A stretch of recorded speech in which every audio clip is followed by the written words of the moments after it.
Scientists at CERN just admitted something terrifying about the speed of light.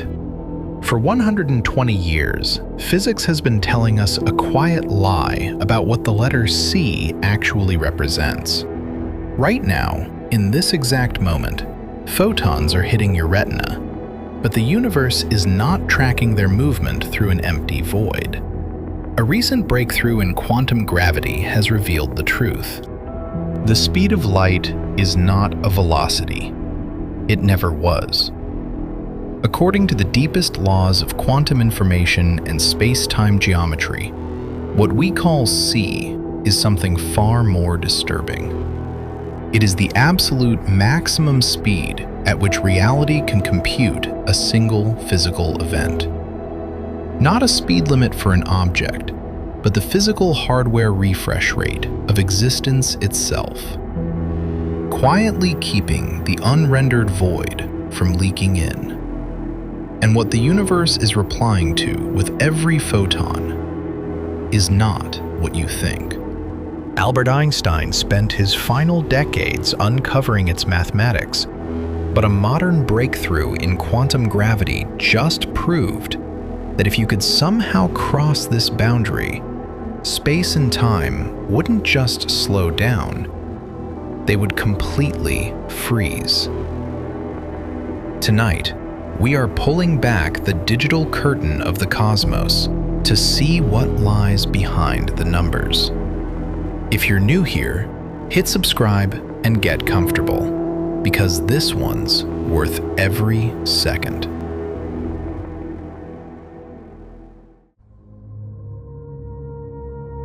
You are moving at the speed of light. Every assumption you have about motion is about to be destroyed. There is a hidden assumption built into the way we navigate the world, one that classical physics spent centuries defending. It says that motion is simple, that space is a passive container, and that velocities can be added together infinitely. Isaac Newton gave us a clockwork universe where everything was absolute, predictable, and firmly anchored in common sense. If you stand on a moving platform and throw an object forward, its speed naturally combines with the platform's velocity.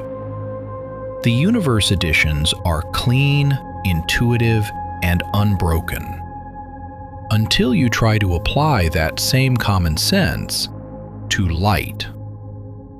In the late 19th century, physics assumed light was a wave traveling through an invisible cosmic ocean called the ether. If this ocean existed, then the speed of a light beam should fluctuate depending on how the Earth sailed through it. In 1887, Albert Michelson and Edward Morley built an instrument of unimaginable precision to trap this variance. They split a single beam of light, sending the halves in perpendicular directions, waiting for the ether wind to delay one of them. They waited through the nights, through the rotation of the planet, through the turning of the seasons. The result was a catastrophic absolute zero. The alignment of the light waves refused to shift. It did not matter which way the Earth moved. The speed of that light beam was always, invariably, identically the same. This was the fracture. If Newton's clockwork universe was correct, light was breaking the rules of addition. It was then that a young clerk in a Swiss patent office looked into the abyss of this contradiction. Albert Einstein realized that if the speed of light is a stubborn constant, then our intuition about reality is wrong. If you race after a beam of light at 99% of its speed, it does not slow down to a crawl.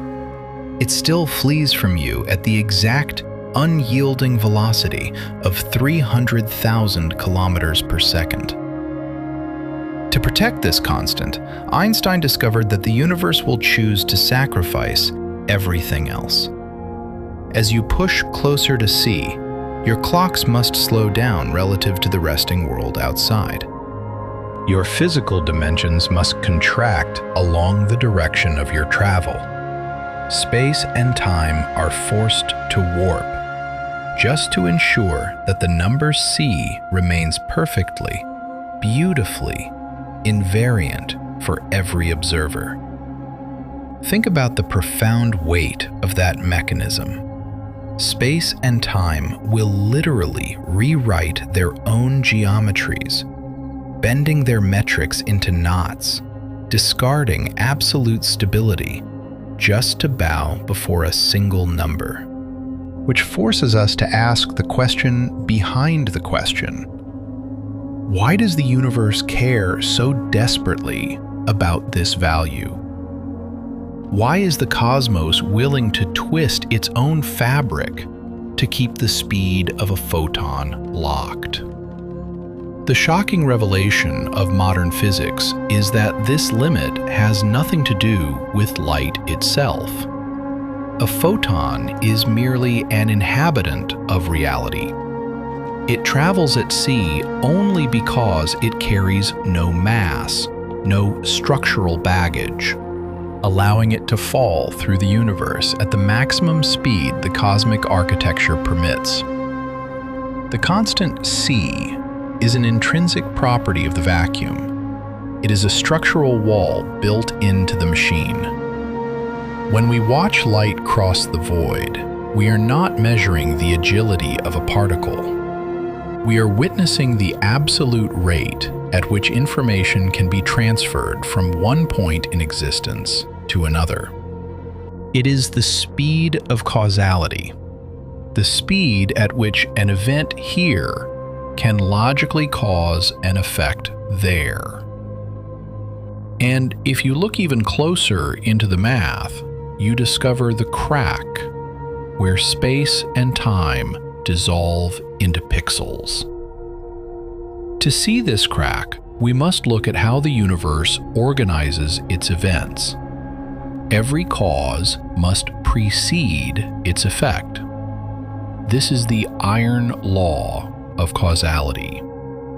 If you toggle a switch, a light turns on. There is an interval between the action and the result. In our everyday lives, that interval feels instantaneous. The latency seems to be zero. But nature does not allow for zero latency.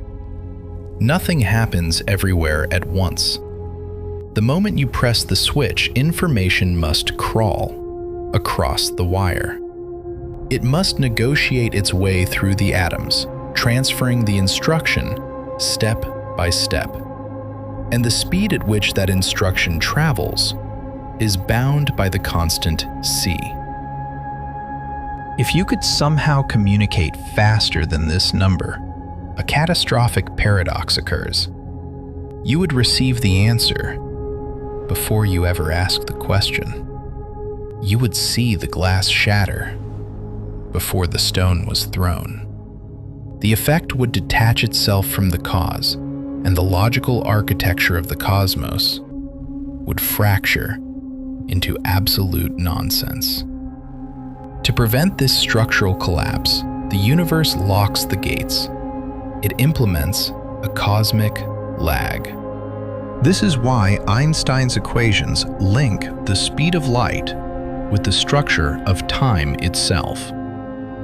Time is not an independent river flowing at its own leisure. Time is simply the rate at which the universe processes its internal computations. Every time an atom collides, every time an electron changes state, the universe must update its ledger. It must render the new reality. And the clock speed of that cosmic processor is exactly c. This realization completely reverses our perspective on light. Light does not dictate the limit. Light is simply an entity that has nothing holding it back. Because a photon has zero mass, it requires zero processing power to move through the grid. It effortlessly clocks in at the absolute maximum frequency of the hardware. But anything with mass, you, a grain of dust, a massive star, carries a massive load of information that the universe must compute at every single step. To move a massive object through space is to force the cosmic processor to recalculate its position. And as you try to force that object to move faster, the computational weight increases exponentially. At the boundary of C, the processing power required to move a massive object becomes infinite. The universe simply cannot render an object with mass moving at that speed. The system logs an error. This is why C is absolute. It is the boundary where the code of reality meets its limit, which leaves us with a deeply haunting conclusion about the nature of the space you are occupying right now. Space is not an empty canvas stretching forever into a physical infinity. Space is an emergent structure, a dynamic output generated by something much deeper. And to find out what that deeper layer is, we must leave behind the macroscopic world. We must go down into the pixels. We must look at the software of the quantum node. In the next part, we will zoom into the pixels themselves and discover what the universe uses as its minimum unit of reality. There is a pattern that emerges every time physics describes something strange. The moment you say, observers affect reality, a certain kind of mind hears something very different from what was said. They hear an invitation to believe that consciousness creates reality, that positive thinking reshapes the physical world, that the universe listens to what you want. None of this is supported by the physics. Not a single experiment we have covered tonight points in that direction. Start with consciousness. The word observer in quantum mechanics does not mean a human being looking at something. It means any physical system that becomes correlated with another system in a way that registers information. A Geiger counter is an observer. The air molecules in this room, bouncing off the walls right now, are observers. None of them are conscious. The universe has been full of observers, in this technical sense, since the first microsecond after the Big Bang. Consciousness is not a requirement. It never was. The word was borrowed from ordinary language and used for something far more general. Now let's talk about the simulation hypothesis, because it gets confused with Wheeler's information-first ontology constantly. The simulation hypothesis says the universe is a computation being run by some external intelligence on some substrate outside our reality. Wheeler's it from bit is not this. It is a claim about what the universe is made of from the inside. There is no outside layer, no simulator. The universe is not being run. It is the running. The process of reality constituting itself through information has no author standing outside it. And finally, the measurement effect that quantum mechanics describes is random.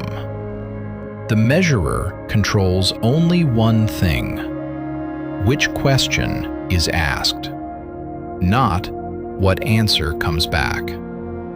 The outcome is not yours to direct. It belongs to the universe.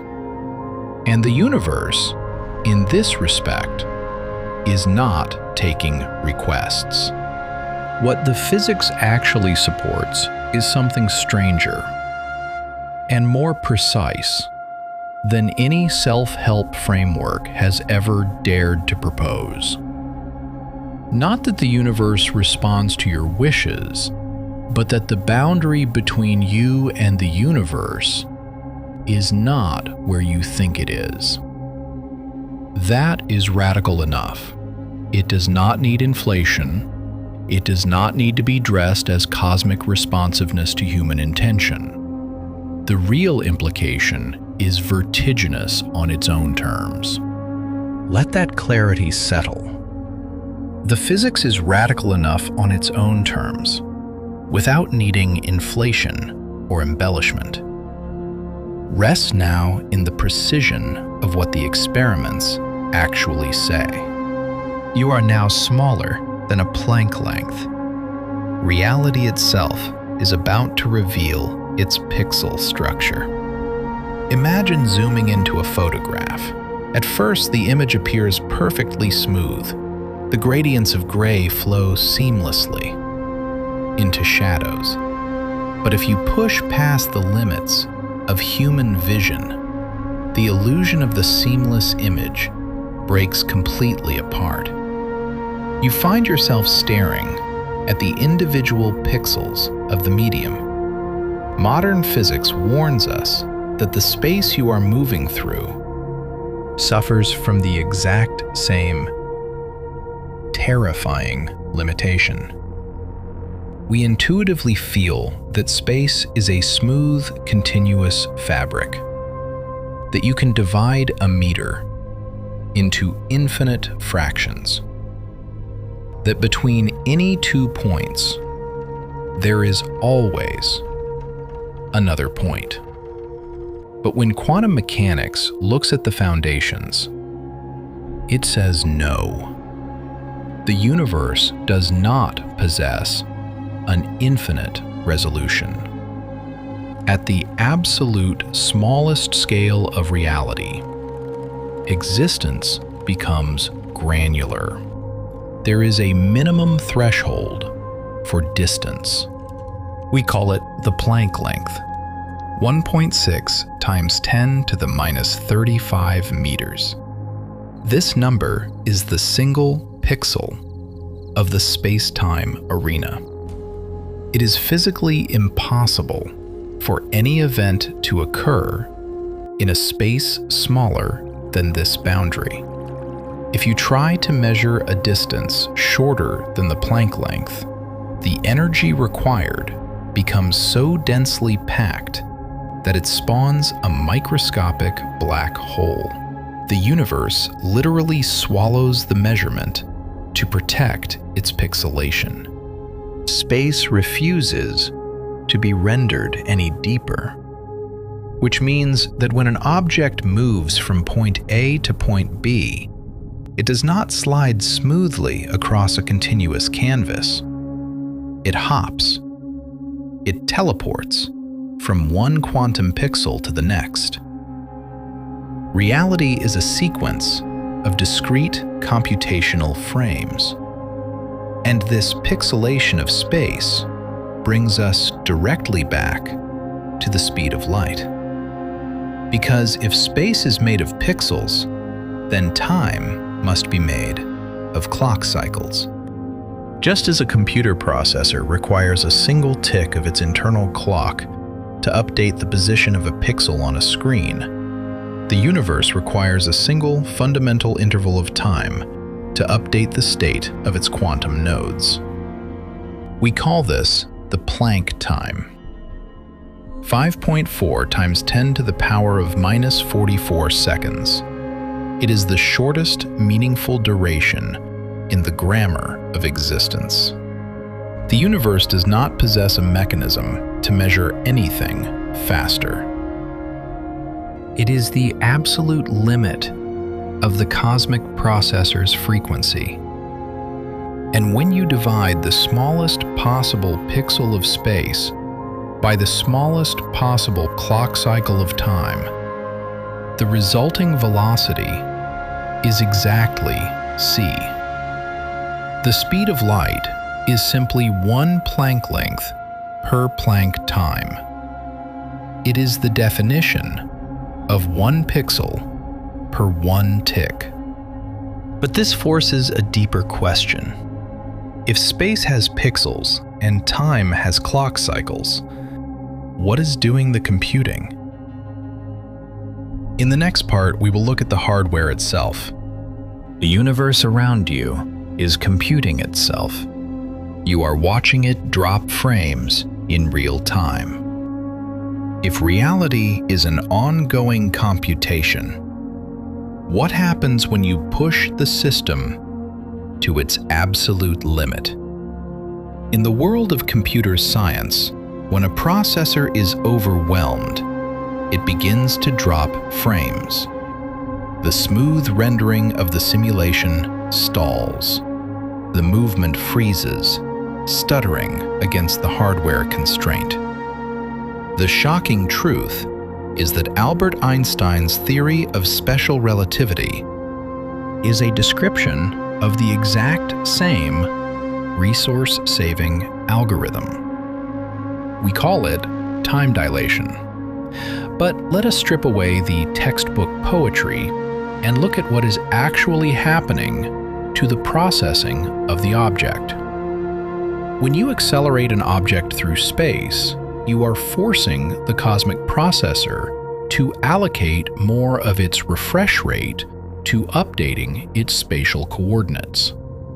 It must calculate the object's presence in pixel after pixel, frame after frame. But the hardware frequency is locked at C. The processor cannot cheat.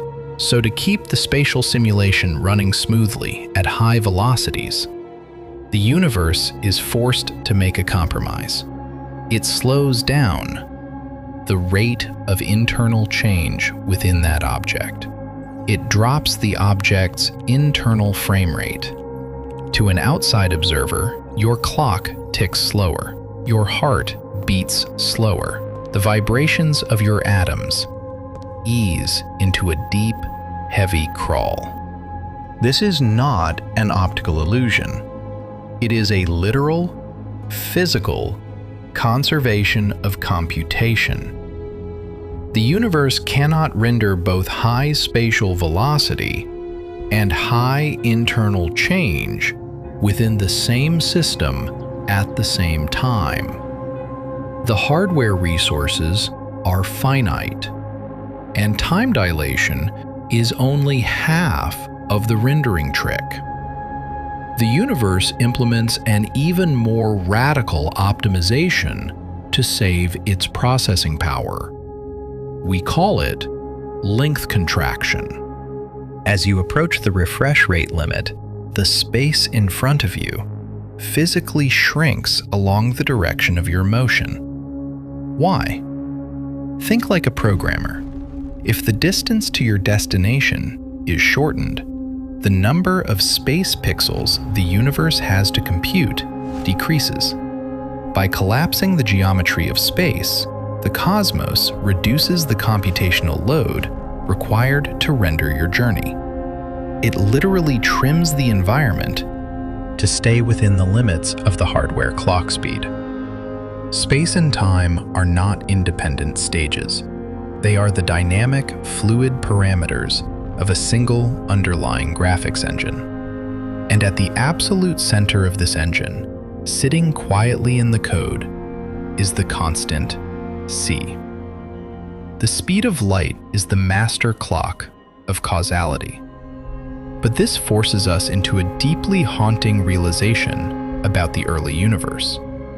If space and time are emergent computational outputs, and if the hardware cannot render an event without a clock cycle, then what happened before the processor was turned on? What happened before the first tick of the cosmic clock? The answer is that the question itself contains a fatal error. Because time is something the universe manufactures from the inside. meaning there is no external timeline where an origin could ever be scheduled. Now that we understand the hardware limit, we must look at what happens when the universe applies this limit to information itself. The answer will rewrite everything you think you know about matter. You are inside the operating system of existence. John Wheeler just handed you the source code. In 1989, John Archibald Wheeler coined a phrase that would quietly fracture the bedrock of materialism. He called it from bit. It was a warning to his colleagues, a declaration that we had looked at the universe backwards for 300 years. We assumed that the cosmos was fundamentally made of stuff, particles, rocks, fields, space-time geometry, physical things that possessed independent properties, whether anyone interacted with them or not. But Wheeler said no. The material object, is an illusion. Every item of the physical world, at its primary root, is an output. It arises from the formulation of binary information, the bit. Every particle collision, every photon registered, is a yes or no question asked of reality. And the accumulation of those answers is what we call a physical object. To explain this, Wheeler used an elegant analogy: the game of 20 questions. In the standard game, one player leaves the room and the others think of a specific object. The player returns asking yes or no questions to deduce what the object is. But in Wheeler's version, the players in the room play a trick. They do not pick an object in advance. Each player merely gives an answer that is perfectly consistent with all the previous answers. As the questions progress, the web of constraints tightens. By the end of the game, a definitive object is brought into existence. It was not there at the beginning. It was questioned into being. Wheeler argued that the entire universe operates on this exact mechanism. Reality is not a noun. It is a verb. It is the ongoing process of nature computing itself. And for decades, this was treated as brilliant philosophy, a poetic interpretation of quantum mechanics, until a discovery at the edge of a black hole proved that the math was literal. In 1972, Jacob Bekenstein, a graduate student working under Wheeler, suggested that a black hole possesses entropy, thermodynamic disorder. This was considered an outrage. Entropy is a property of matter. Black holes have no matter. They are empty space. But Stephen Hawking ran the calculations and discovered that Bekenstein was right. And when they calculated the exact amount of information trapped inside a black hole, they encountered a mathematical shockwave. In ordinary physics, the amount of information a system can hold scales with its volume. A box twice as large can hold twice as many gas molecules, twice as much data. But for a black hole, the information content scales with its surface area, not its volume. The entire three-dimensional interior of a black hole can be completely mathematically described by information written on its two-dimensional boundary. This is the holographic principle, and its implication is dizzying.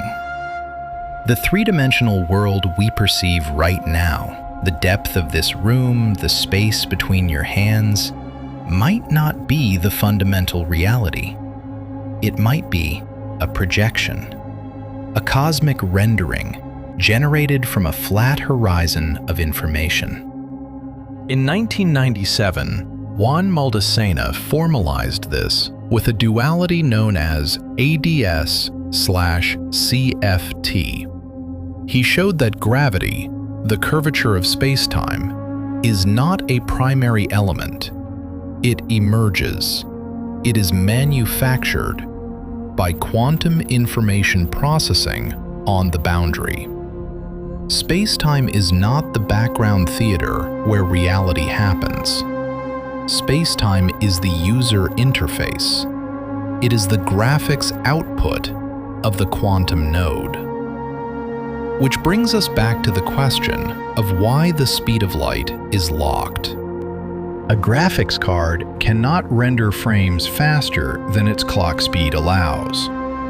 And the universe cannot transfer information across its nodes any faster than 1 pixel per clock cycle.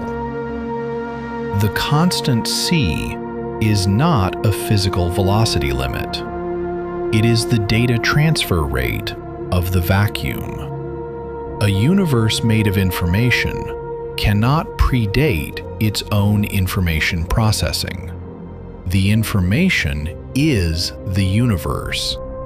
The processing is the creation. Every interaction, every particle collision, every measurement occurring right now is the code executing. Reality completing itself, bit by bit. But if reality is computed, if space and time are just emergent software parameters, then we are forced to face the darkest, most terrifying paradox hidden at the absolute edge of the cosmic architecture. The horizon error, the boundary where the computer simply stops rendering. And to see that boundary, we must look at what happens when the universe is pushed into absolute isolation, where there are no questions left to ask and no answers left to compute. In the next part, we examine what happens when the cosmic processor begins to approach its absolute limit, what the universe does at the edge of its own rendering capacity is one of the most disturbing results in all of modern physics. You have reached the edge of your observable universe. Nothing beyond this point can ever reach you. If space-time is a processed interface, then every interface must have a perimeter, a physical boundary where the system simply runs out of data to display. In cosmology, we encounter these boundaries in two places: the cosmic horizon and the event horizon of a black hole. Classical physics describes an event horizon as a place of immense gravitational crushing, a point of no return, where gravity is so strong that even light is pulled backward. But when you look through the lens of quantum information theory, the event horizon transforms into something far more terrifying. It is not a place of crushing matter. It is a literal rendering error. Remember the master clock speed of reality, the constant c. Space warps and time dilates to ensure that no information can ever travel faster than 1 pixel per clock cycle. But at the horizon of a black hole, the gravitational warping of space becomes so extreme that the universe's internal clock grinds to a complete, absolute halt. To an outside observer, an object falling into a black hole never actually crosses the boundary. It appears to freeze. its light fades, its time stretches into an infinity.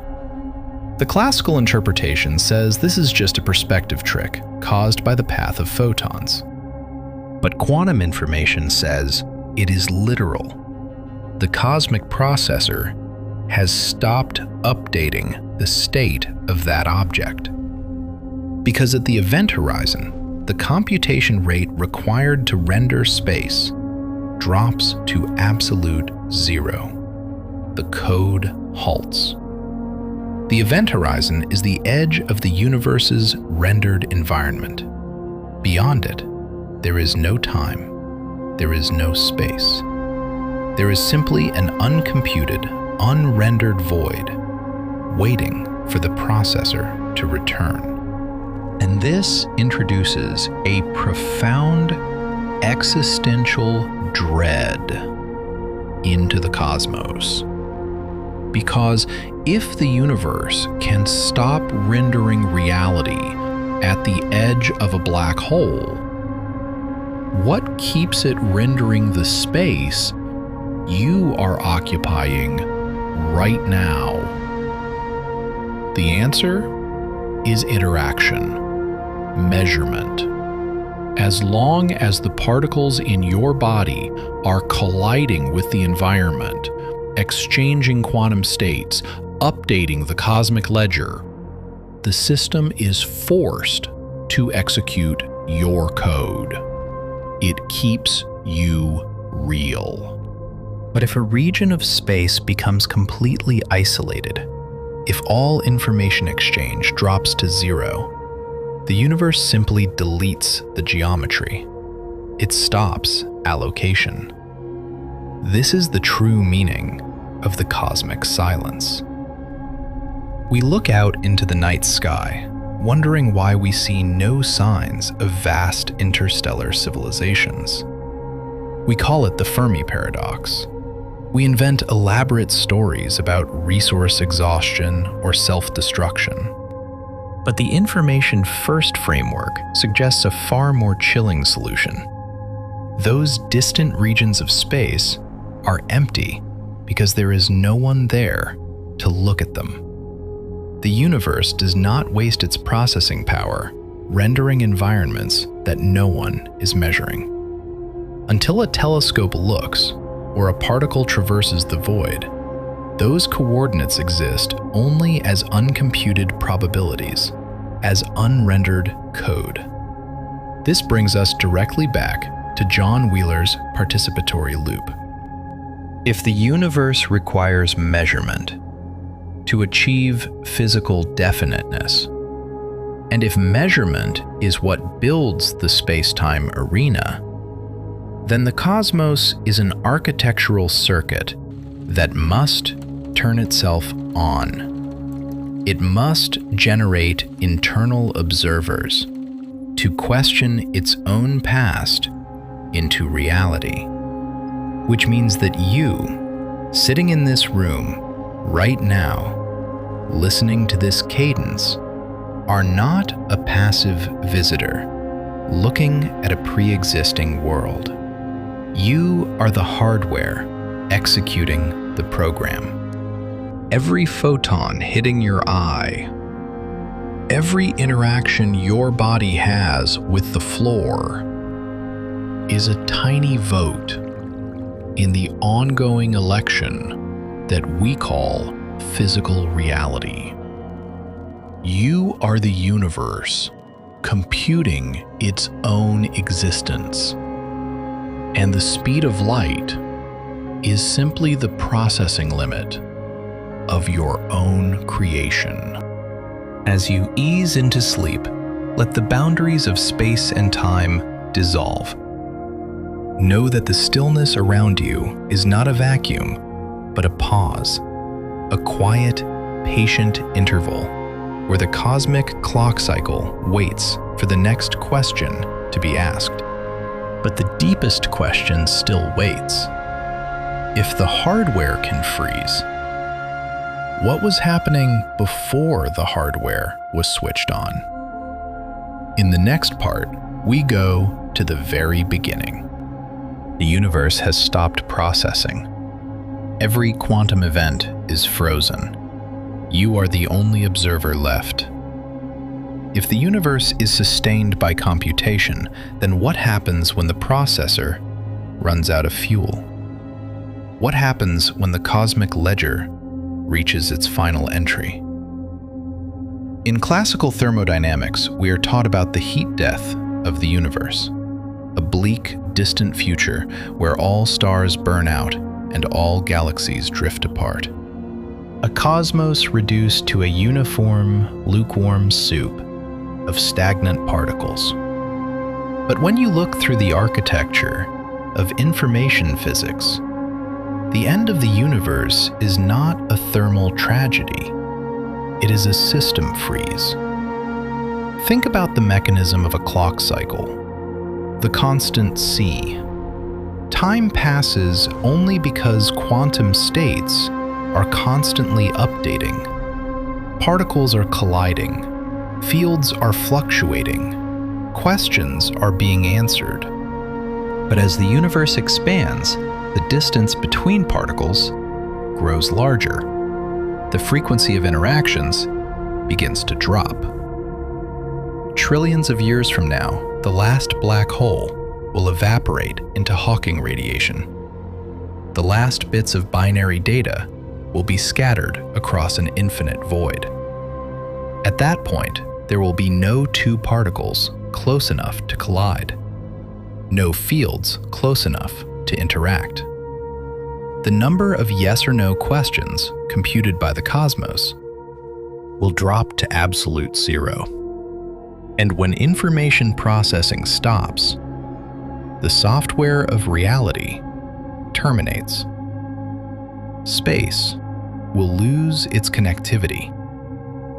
Without quantum entanglement to stitch the coordinates together, the fabric of space will physically tear apart into disconnected pixels, and time will simply cease to exist. Remember that time is not a container. It is what entanglement looks like from the inside. When there are no correlations left to update, the clock cycle stalls permanently. The universe will enter a state of absolute, timeless suspension. It will not be a cold place or a dark place, because temperature and light require space and time to be calculated. It will simply be an unrendered state, the machine turning itself off, because the code has finished executing. Which leaves us with one final, haunting loop to contemplate as the clock ticks. If the beginning of the universe required a measurement to become real, and if the end of the universe occurs when measurements stop, then reality is not a historical line stretching from creation to destruction. It is a self-contained circuit, a loop that has no seam. John Wheeler's U-shaped diagram is the literal geometry of causality. The observations we make today, the experiments we run in our laboratories, the photons hitting your retina at this exact moment are reaching backward across 13.8 billion years, quietly completing the job of making the Big Bang definite. The past is not behind us, sealed and finished. It is being written right now. We do not know which of the 4 answers to the cosmic origin is correct. The data is tight. The experiments are ongoing. The uncertainty is real. But as you close your eyes and let the silence of the room take you, remember the lesson of the constant C. Space and time are not your enemies. They are not barriers keeping you isolated from the vastness of the stars. They are the parameters through which you are participating in the creation of the world. You are not a witness to a reality that exists independently of you. You are the node through which the universe watches itself. Get comfortable. Let the clock cycles ease, and rest secure in the knowledge that your reality is safe, because the hardware is still processing and the code is still running right now. You are entangled with every particle in the observable universe. Every measurement collapses everything. If the hardware limit of C defines the pixel, what holds the pixels together? What prevents the individual coordinates of space from drifting away into isolation?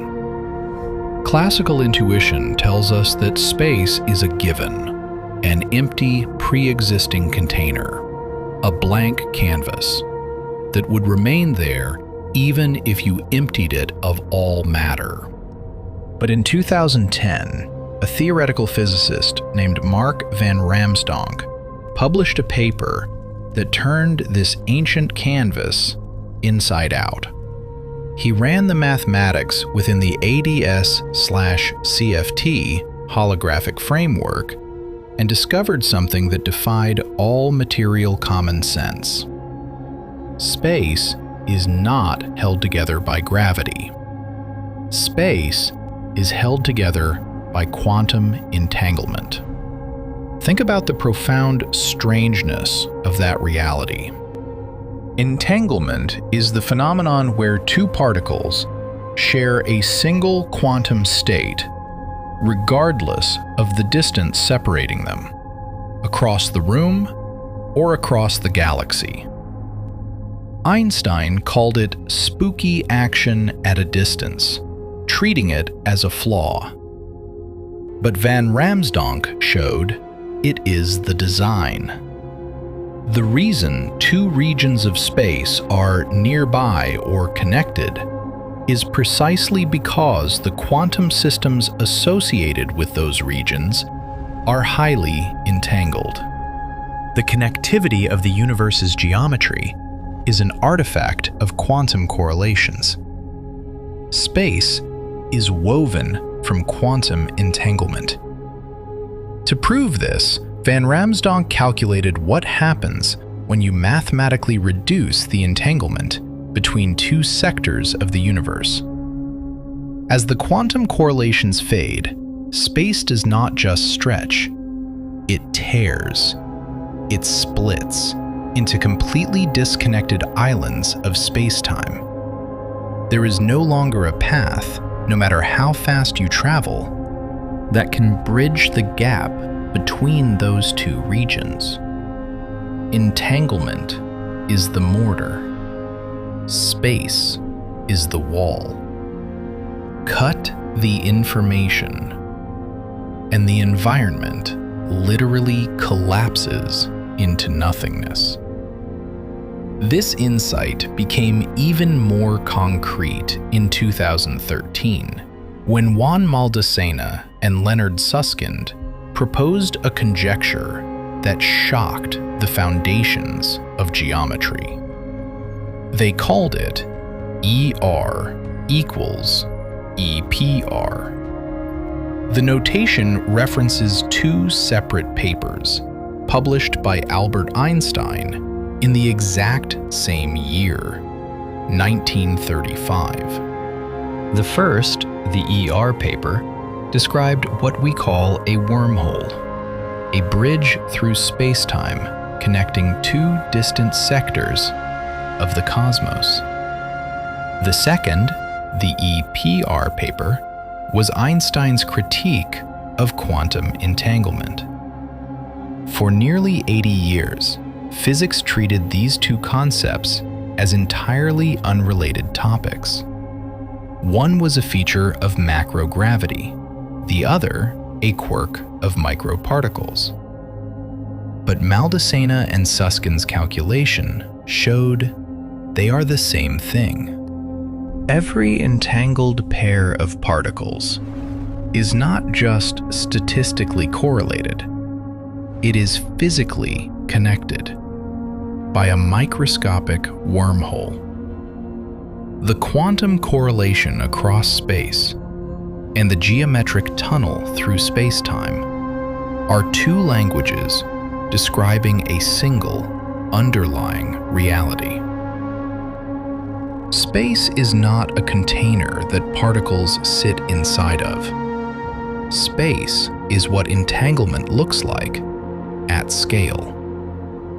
And this realization completely dismantles our classical understanding of cause and effect.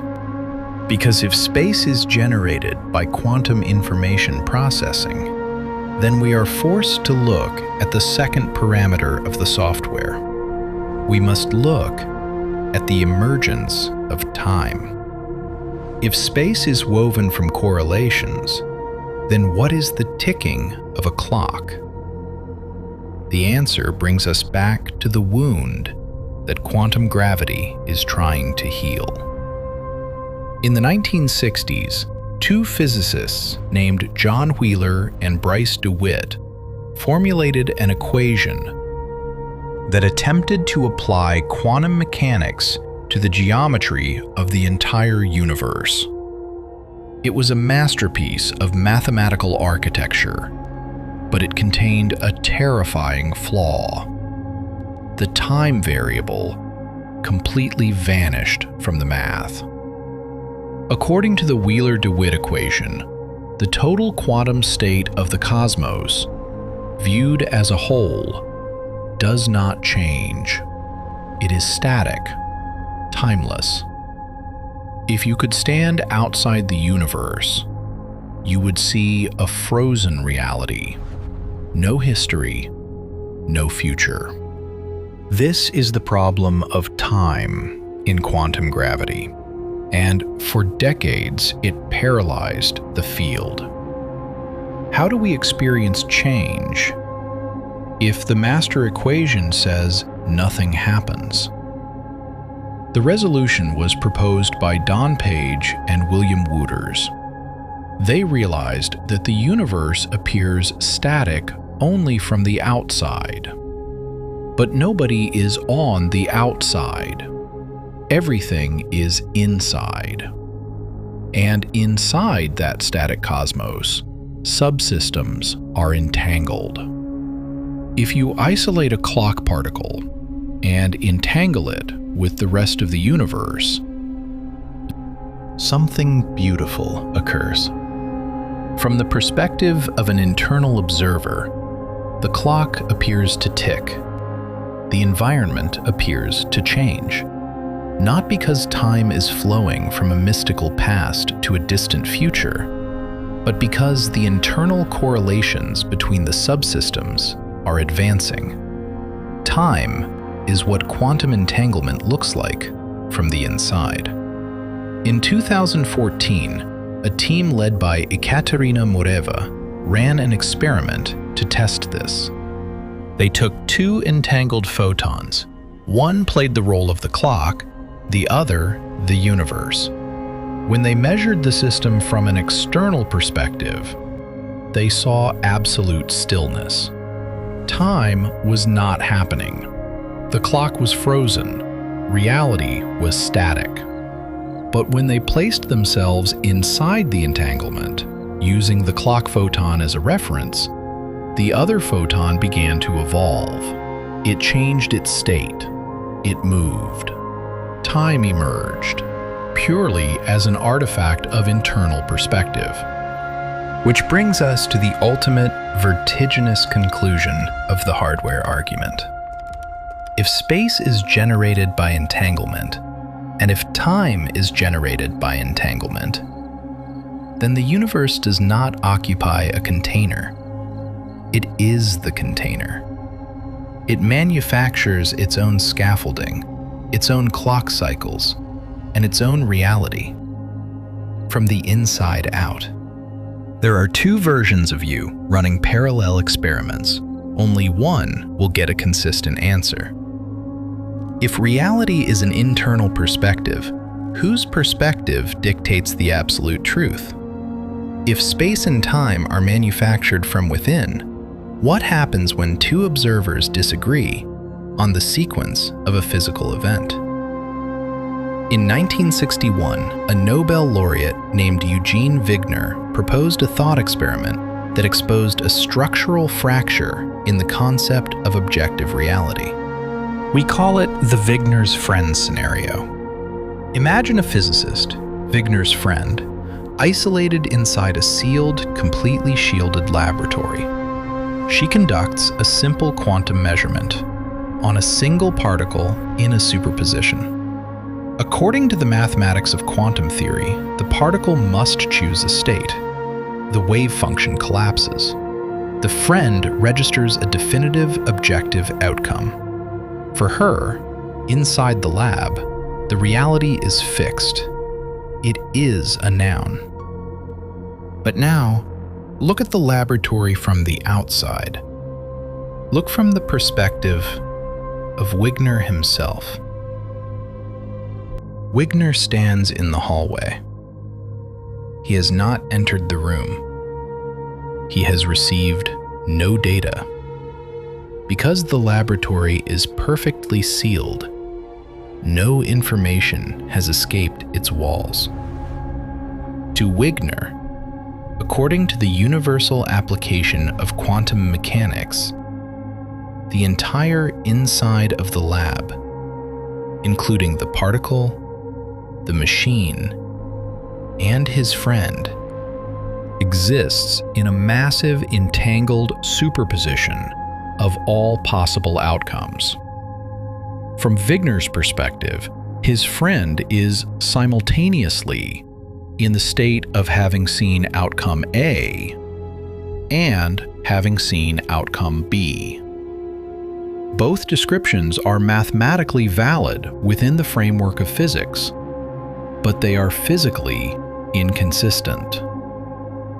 For decades, this was dismissed as a philosophical irritation, a quirk of interpretation. Physicists told themselves that a macrosystem like a human brain cannot be in a superposition. Then, in 2018, Daniela Frauchiger and Renato Renner published a mathematical proof that dragged the paradox out of the seminar rooms and into concrete reality. They extended Wigner's thought experiment to a scenario involving 4 separate observers, measuring entangled systems and reasoning about each other's outcomes. What the theorem proved was devastating. If quantum mechanics applies universally, and if observers can use its laws to reason about what other observers experience, you arrive at a logical contradiction. Observer A deduces that outcome must be X. Observer B, using the exact same laws correctly, deduces that the outcome must be not X. The math forces you to surrender one of 3 basic assumptions about the nature of existence. Either quantum theory does not work at large scales, or observers cannot trust each other's logical deductions, or facts about the universe are not absolute. They are relative to the observer who measures them. In 2020, an experimental team led by Massimiliano Proietti actually ran the test, using entangled photons to play the roles of the friends and the observers. The data came back unanimous. The conditions for global friendliness were violated. The universe refused to provide a single, globally consistent, observer-independent history. What is a fact for the friend is a superposition for Wigner, and both are completely correct. Now, let your mind stretch this paradox back to the dawn of the cosmos. If facts are observer-dependent, what was the state of the early universe? Before life emerged, before eyes evolved, before the first instrument recorded a signal. Who was inside the laboratory, doing the measuring? Was the cosmos sitting in an immense, unrendered superposition, waiting for a future observer to open the box? John Wheeler's answer was an unconditional yes.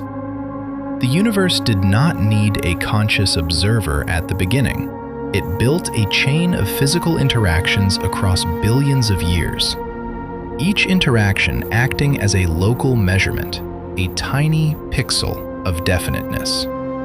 And the observations we make now, the telescopes we point at ancient stars, are reaching backward through the quantum web, acting as Wigner opening the vault. We are completing the code of the early universe from the future. Reality is not a pre-recorded tape playing out its sequence. It is an absolute, self-consistent loop, a participatory cosmos that writes its own opening pages by reading its final chapters. The constant c is the clock speed that governs this loop. It ensures that cause and effect can negotiate their consistency across time without ever triggering a fatal system crash. Which leaves us with one final radical framework to explore as your consciousness drifts, a perspective that eliminates the need for an absolute reality altogether. Relational quantum mechanics, the architecture of a universe made entirely of relationships, with no absolute view from nowhere. Carlo Rovelli's central claim is that a particle does not have properties. It only has properties relative to another physical system that is actively interacting with it. Outside of interaction, the object is a phantom, a probability. Reality is not a collection of items. It is a web of encounters. And as the clock cycle updates, the encounters shift and the world renders. Every node in the network is both the questioner and the answer. The loop is closed, the hardware is secure, and the code will continue to execute as long as you are there to listen. Rest now. Let the processing fade. Let the numbers slip away into the dark, ambient void. The universe is safe. The refresh rate is locked. And the simulation will wait for your return in the morning. Your consciousness is the only thing anchoring this branch of reality. Stop observing and it dissolves. If reality is relational, who draws the boundary between the observer and the observed? If facts are born entirely from encounters, what constitutes the identity of the one who measures? To answer this, a group of radical physicists took a step that pushed the Copenhagen interpretation to its absolute limit. They called it quantum Bayesianism, or simply cubism. Developed primarily by Christopher Fuchs, cubism makes a claim that feels like an existential betrayal. It says the wave function, the central mathematical object of quantum mechanics, is not a physical property of the world at all. It is not a cloud of probability hovering over a particle. It is not an objective wave crossing the void. The wave function is a state of belief. It is an agent's personal, subjective expectation of what will happen when they take an action on the world. When a physicist writes down an equation, they are not describing a star or an electron. They are encoding their own rational gambles. And when a measurement occurs and the wave function collapses, nothing physical happens to the system. The agent has simply received a new experience and updated their ledger. This sounds like solipsism. It sounds like the retreat of science into pure subjective illusion. But Fuchs resists this. Cubism is not the claim that the external world is missing. It is the claim that the world is wilder, richer, and more incomplete than we ever dared to imagine. In Cubism, measurement is not an act of passive reading. It is an act of creation. When an agent reaches out to touch a particle, the universe offers back a response that neither party could have fully determined in advance. The world is shaped by the encounter. Fuchs explicitly identifies Cubism as the intellectual heir to John Wheeler's participatory framework. The agent and the universe are not separate entities looking at each other across a boundary. Every interaction is a genuine addition to the total sum of existence. The world is not a fixed monument waiting to be excavated. It is an ongoing construction project where every measurement is a new brick. But this introduces the ultimate, terrifying cost of the information-first worldview. If my wave function is my belief, and your wave function is your belief, what ensures that our realities remain compatible? What keeps the universe from fracturing into billions of private, uncommunicable illusions? Cubism answers with a quiet, profound discipline. It says the compatibility is not guaranteed by a global realism. The compatibility is negotiated. It is computed, point by point, wire by wire, at the maximum speed allowed by the hardware, the constant C. The reason we agree on the layout of this room or the position of the stars is simply because information has had time to cross the distance between us. The universe updates our mutual ledger at the speed of causality. But what happens when a system is completely removed from this negotiation? What happens to a region of space that has dropped out of the network? To explore this cosmic dread, we must leave the micro world of quantum agents behind. We must look at the macro machinery of the early universe. The standard scientific narrative tells us that the Big Bang occurred 13.8 billion years ago, that it was followed by a long, silent dark age, where matter slowly cooled under the grip of gravity. We imagine that history as an objective sequence of events, a timeline written in stone. But the information-first framework forces us to dismantle that timeline, because for the first several hundred million years of cosmic history, there were no structures complex enough to act as an agent. There were no telescopes, no cells, no eyes, no instruments capable of recording an outcome. There was only a hot, dense, undifferentiated sea of particles and radiation. If quantum mechanics applies universally, then that primordial sea existed in an unmeasured superposition of all possible configurations. It was not definite. It was not resolved. It was not, in a strict physical sense, fully real. It was a draft, a spectrum of possibilities, waiting for a measurement to complete it. This brings us straight into the core of John Wheeler's paradox. What resolved the draft? If the early universe required an interaction to achieve definiteness, and if there was nothing inside it capable of interaction, how did it survive its own indeterminacy?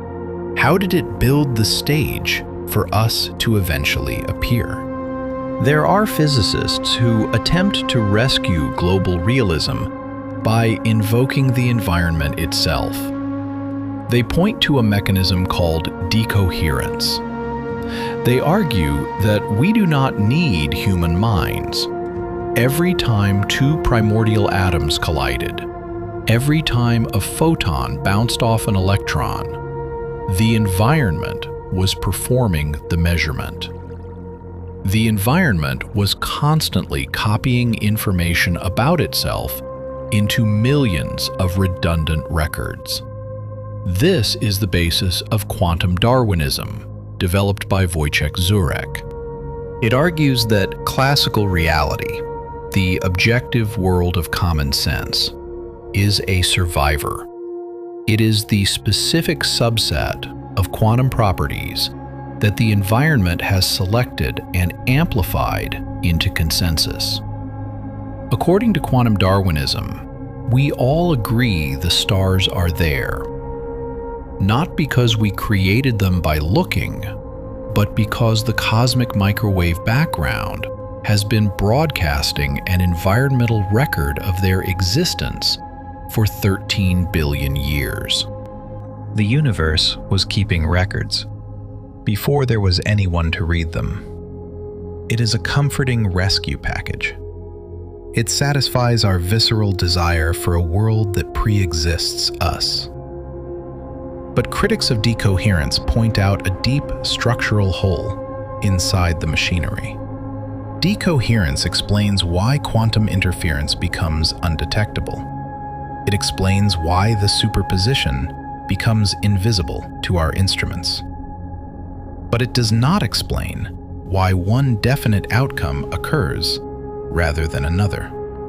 The core of the measurement problem is still there, pushed deeper into the environment. If the universe is its own measurement apparatus, what grounds the processing of a system that is its own only context? It must be simultaneously the processor and the input. It must process itself. Which brings us back to the vertiginous loop. There is no cheap escape from the participatory nature of physics.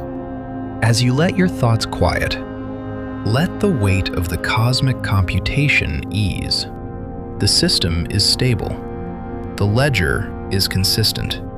And the hardware will hold your reality intact until the next tick of the clock. The universe is writing itself into existence, using your observation as ink. The loop is closing. If the environment cannot choose a single outcome, what prunes the branches of the quantum tree?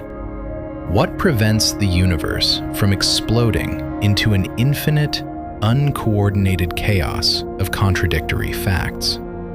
In the 1980s, a physicist named Robert Griffiths formulated a framework that attempted to restore sanity to quantum cosmology. It became known as consistent histories. Extended later by Murray Gell-Mann and James Hartle, this framework makes a radical proposition. It says, the universe does not possess a single timeline unfolding along a preordained track. Instead, the cosmos is a vast space of possible histories.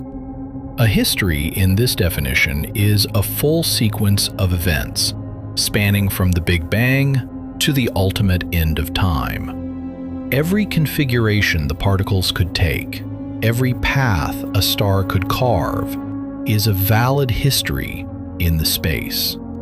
But the framework implements a strict mathematical law. a condition of consistency. It states that you can only assign probabilities to histories that do not mathematically interfere with one another. If two histories overlap in a way that creates quantum interference, the universe rejects the description. The system logs a category error. The history is ruled out as logically invalid.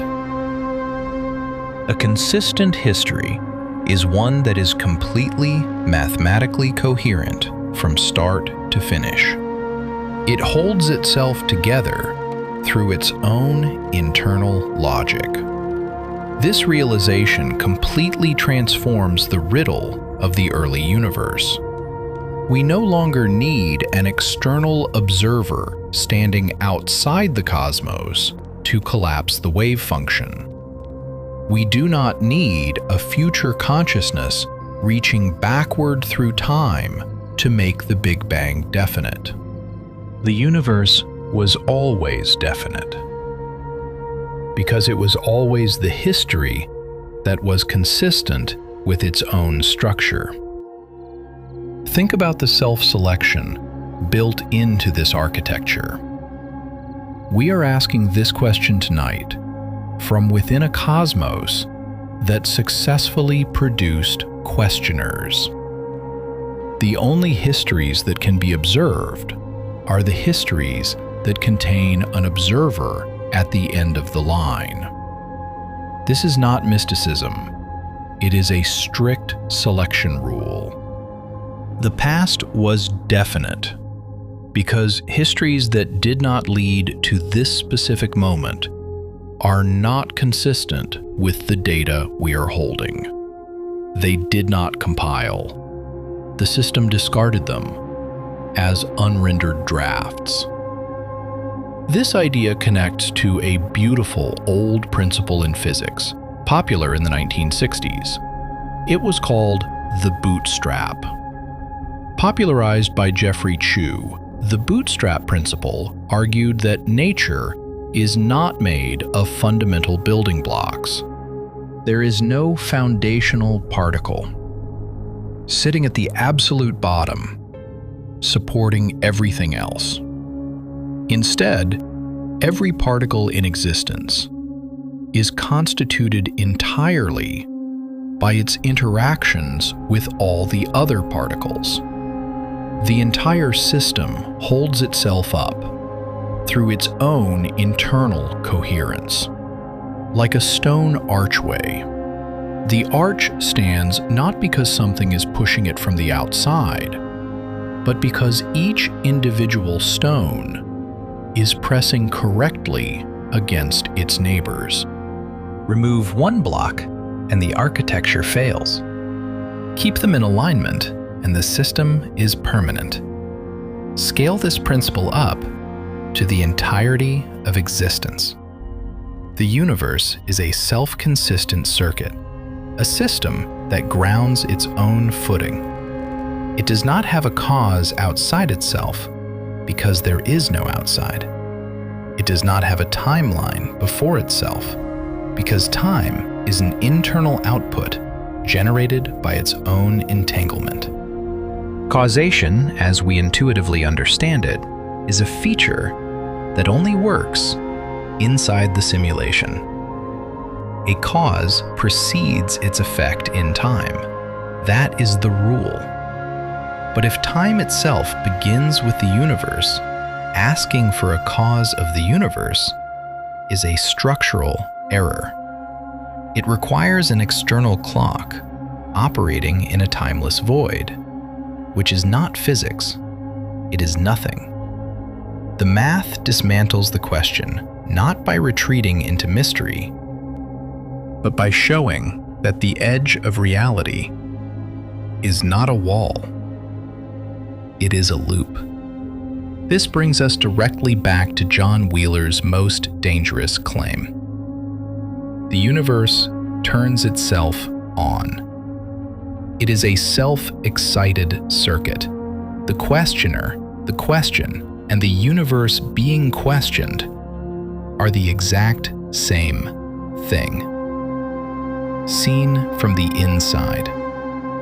Right now, as you watch this screen, every atom in your body is colliding with the air, exchanging electrons, entangling its quantum state with the environment. Each of those collisions is a measurement in the strict physical sense. Each measurement is a small increment of definiteness, added to a universe that is continuously completing its own blueprint. You are not a witness to a reality that sits out there waiting patiently to be noticed. You are a node through which reality generates itself. And the master clock speed that governs this generation is the constant c. It dictates the refresh rate of the interface, the processing limit of the software. As you let your consciousness drift into the quiet, ambient void, know that the loop is secure. The histories are consistent. The architecture is stable.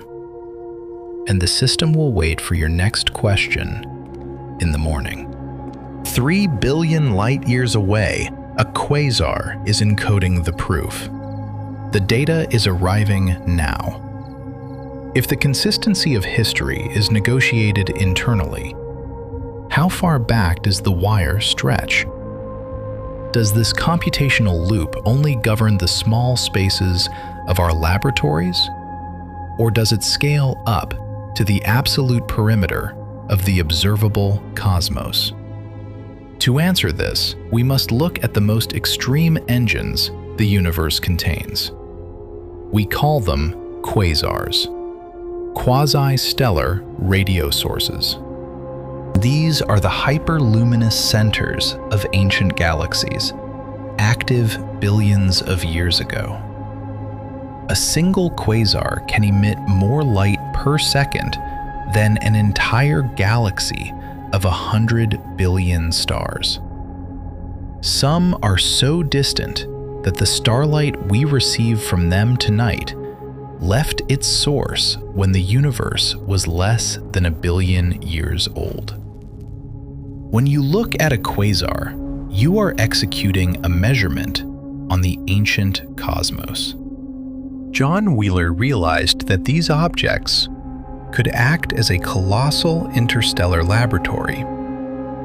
He proposed a thought experiment that took the tabletop delayed choice apparatus and scaled it up across billions of light years.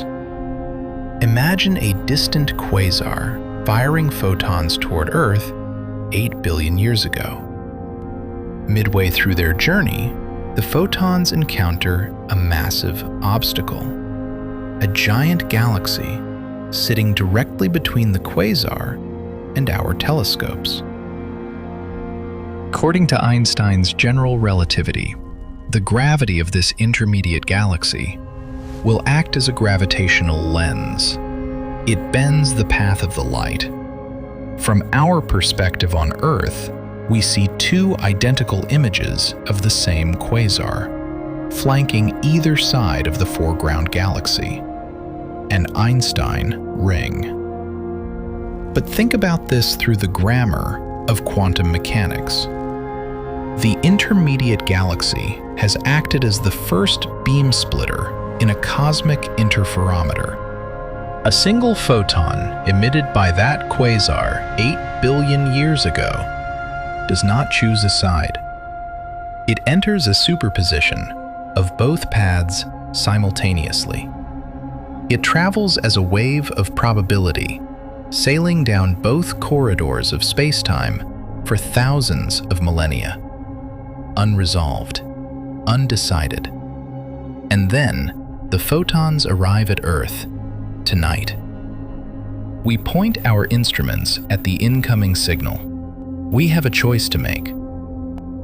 If we configure our telescope detectors to look directly at the separate paths, we find out which way the photon traveled.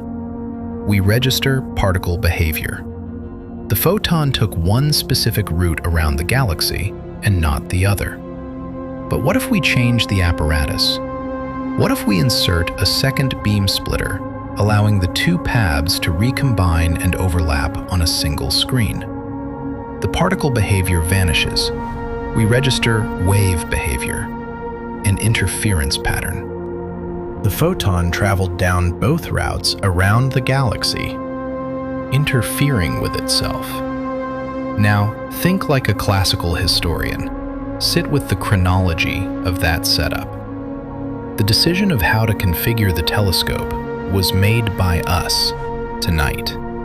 But the behavior of the photon, whether it took one path or both paths, occurred 8 billion years ago, near a foreground galaxy halfway across the cosmos. Wheeler's conclusion was explicit. Our choice in the present has retroactively determined the history of that photon during its billion-year voyage. We have reached backward across cosmic time to finalize an undecided ledger entry.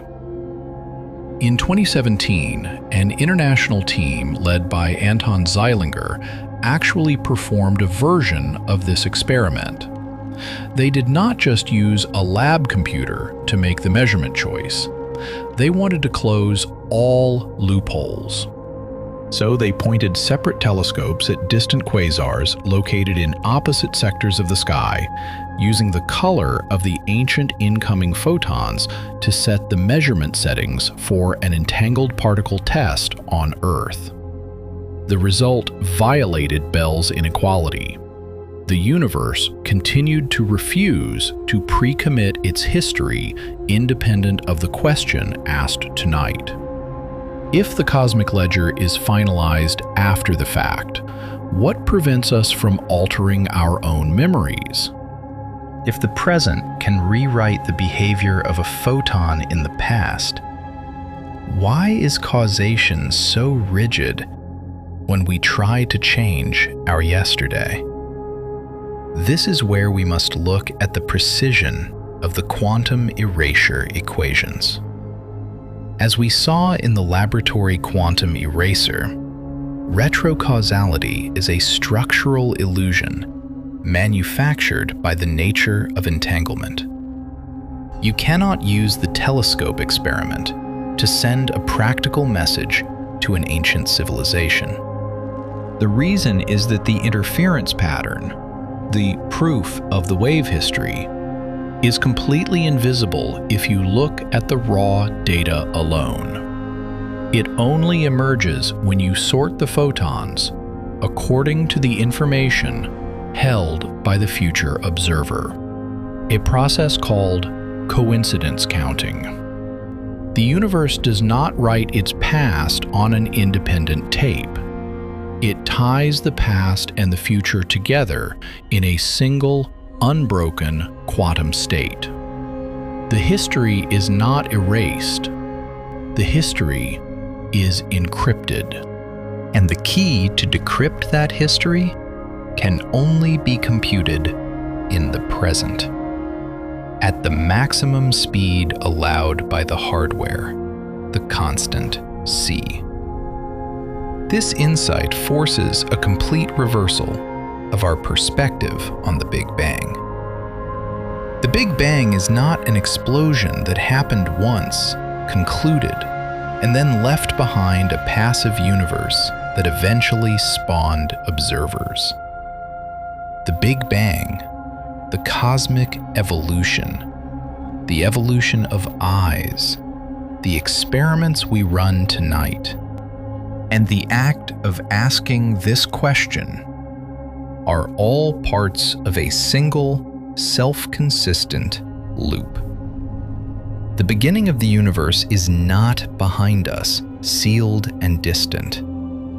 It is woven into the room you are occupying right now. Every interaction is still writing it. It is still computing the conditions of its own origin. This is the ultimate meaning of John Wheeler's U diagram. The I at the top of the letter looking down at the bottom, is not an intruder. It is the keystone. It completes the arch across time rather than within it, which means that the question, what created the universe, contains a structural category error. A cause requires an external timeline to operate, a pre-existing causal stage. But if time and space are emergent outputs generated by internal entanglement, then there is no external timeline. There is no prior void where an origin could be scheduled. The universe is not in anything. Everything is inside the universe, including time, including space, including the code by which causation is possible at all. The loop is closed. As you let your thoughts quiet, let the parameters of the simulation settle. Rest secure in the knowledge that reality does not require an anchor outside itself. It holds itself up through the absolute consistency of its internal relations. The master clock is steady, the ledger is balanced, and the code will keep running right now. The noise of the day has faded. The calculations have reached their equilibrium. The individual frames of reality are slowing down their cadence, preparing for the long, quiet interval of the night. The constant C is locked. The hardware is processing. The interface is stable. The constant C is locked. The hardware is processing. The interface is stable. We have watched space warp and time dilate just to protect the invariance of a single locked number, the constant C. And we have looked at the experiments that prove the past is not a finished document.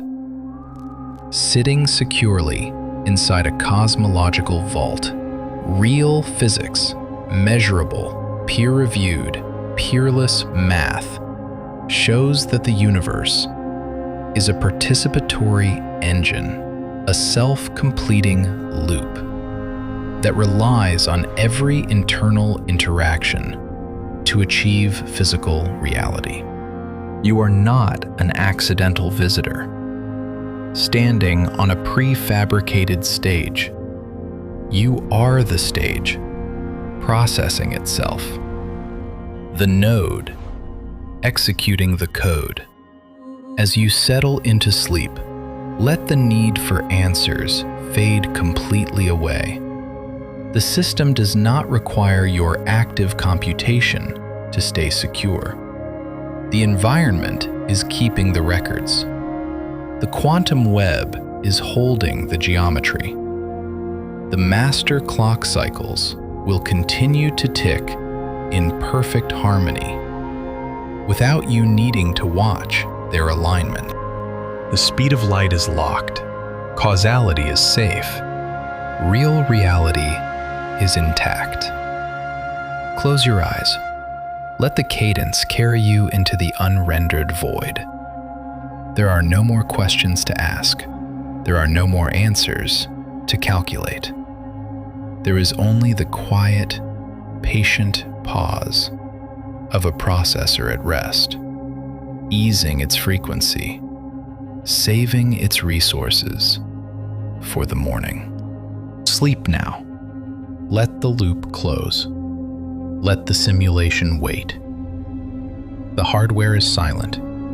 The software is balanced. And the cosmic clock is ticking in absolute, peaceful stillness. Right now.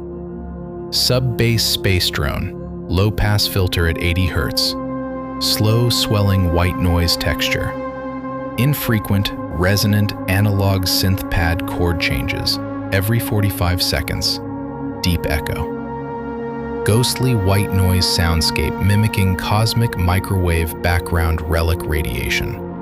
Absolute silence fields interspersed with deep, sub-audible mechanical heartbeats.